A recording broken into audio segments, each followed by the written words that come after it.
Hey, good morning. My name is Bill DeWitt, and my wife Lori and I have been members of First Reformed Church for some 30 years now. I've been asked to talk about how serving brings a blessing to both others and also ourselves, and how saying yes to things makes such a big difference. I'd like to tell a story about that, how that made an impact in my life. It was about the year 1999, and a couple patients of mine asked me to go to Honduras to attend to the needs of about 150 children in an orphanage. The first day in the clinic, I had a young girl of 12 years old, and when children go to the dentist in Honduras, they dress their very best. This girl had one dress, and she's sitting in my chair. Her name is Guadalupe, and she would not open her mouth. Finally, I got her to open her mouth, and I noticed that this is the problem. An upper right second molar was badly decayed, but I couldn't get her to open her mouth again. So after a few minutes of trying to coax her, I said, this isn't going to happen. We've got a waiting room full of other kids. We got to keep moving on with our day. Later that afternoon, Kathy Bartels had talked her into coming back and giving it another try. I was able to numb her up and get the tooth out rather quickly, which was a good thing, but things went bad rather quickly, as when Guadalupe was in the waiting room, she tasted blood in her mouth and it made her nauseous. Because of that, she vomited all over her nice dress. Kathy Bartels then came into the treatment room and said, Bill, give me your wallet. And I said, no, I'm not going to give you my wallet. And she said, Bill, give me your wallet. And I said, why? And she said, you just made Guadalupe's dress dirty and we are going shopping. So I gave her my wallet, and Kathy, that was that.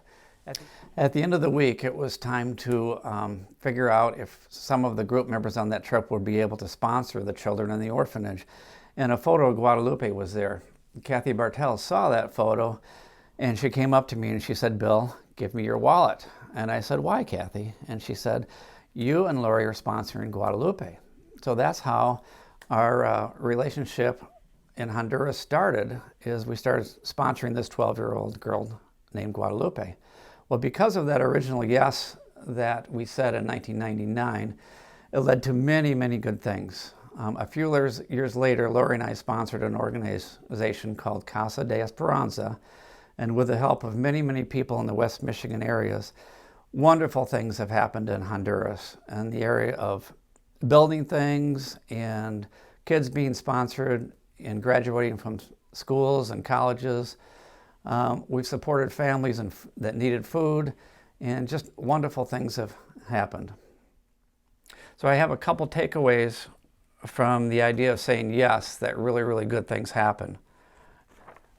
You don't make any money by saying yes, that's for sure. You don't get more sleep, and you don't keep up on your laundry or yard work.